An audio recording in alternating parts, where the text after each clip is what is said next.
Hello, everyone. My name is Dreon Lewis, and today I will be discussing how we can leverage the strengths of English learners, create culturally responsive classroom, and build stronger connections between home, school, and the community.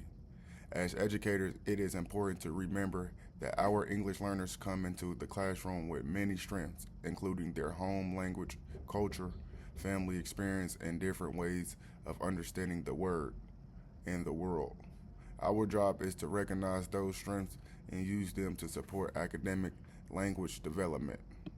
There are many cultural influences that can affect teaching and learning. Students may have different communication styles, traditions, beliefs, family structures, and expectations about education. These differences can influence how students participate in the classroom, communicate with the teachers, work with peers, and approach learning. Culture competence means having the knowledge, awareness, and skills to understand and respectfully respond to students from different cultural backgrounds. For EL cultural competence, it is especially important because teachers need to understand the learning. English does not mean students have to give up their home language or culture. Instead, their culture and language can be valuable resources for learning. Teachers can appropriately integrate students' cultural values and beliefs by including diverse books, examples, historical perceptions, and classroom activities. We can also allow students to make connections between what they are learning and their experiences at home. For example, during a written assignment, students could write about a family tradition or cultural experience. This allows students to use something they already know to develop new connections and academic language skills. Cultural also plays an important role in students' learning because students are more likely to engage when they feel represented and respected. These classroom environments can either support or create barriers to language acquisitions. A welcoming classroom should provide opportunities for students to communicate, collaborate, make mistakes, and practice English without feeling embarrassed. Some strategies I would use including displaying multicultural materials, learning how to correctly pronounce students' names, incorporating students' cultural into lessons, and providing opportunities for students to share their experiences. I would also use students' home language and assess. For example, students could brainstorm ideas in their home language for expressing those ideas in English, use bilingual resources, or work with peers who share the same language with them when appropriate. Another important responsibility is recognizing that EL students are not all the same. They have different languages, proficiency levels, academic strengths, learning styles, cultural backgrounds, and identities. Some ELs may also receive special education services or have other learning needs. Teachers can respond to these differences through differentiating visual modeling, sentencing frame, graphic organizing, corroborating learning, and frequent checks for understanding.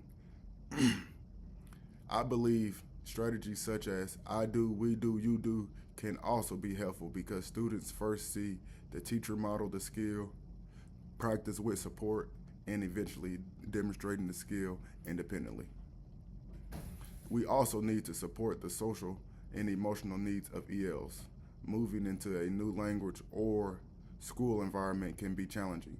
Teachers can build relationships with students and create predictable routines, provide opportunities for students to work with supportive peers, and regularly check in with students. Understanding students' social, emotional, and cultural needs is important when establishing classroom routines and procedures. A routine that seems normal to one student may be unfamiliar to another. Teachers should clearly explain expectations, models, and procedures and give students opportunities to practice them. This creates a consistency and helps students feel more comfortable and confident in the classroom. Family and communities have what researchers call fund of knowledge. These are the skills, experiences, knowledge, traditions, and resources that families develop through their everyday lives. These experiences can have a major influence on language learning. For example, a student may have strong communication skills because they regularly help translate for family members, participate in family businesses, care for younger siblings, or engage in cultural and community activities. These experiences can become resources that teachers use to connect classroom learning to students' lives. Building strong family partnerships starts with communication. I would make an effort to communicate with families regularly and not only contact them when there is a problem. Communication should also be accessible when necessary. Schools should provide translated information and inter- interpreter so families can fully participate in their child's education. Another strategy is inviting families to share their knowledge, tradition, careers, experiences, and community connections. This allows families to become partners in the learning process instead of simply receiving information from the school. Community partnership can also provide valuable opportunities. Teachers can connect with students with librarians, cultural organizations, community centers, and other resources that support language development and academic learning. Overall, supporting English learners requires us to look beyond their English proficiency and recognize the strengths they already possess. Their home language, cultural families, experiences, and communities are valuable assets to that can support learning. As an educator, we can create more exclusive classrooms by building strong relationships, incorporating students' cultural into instructions, differentiating our teaching, supporting students' social and emotional needs, and creating meaningful partnership with families and the community. My goal as an educator is to make sure every student feels seen, valued, respected, and capable of succeeding. When we recognize and build upon the assets that EL students bring to the classroom, we create opportunities not only for academic success, but also for stronger relationships, confidence, belonging, and overall students' growth.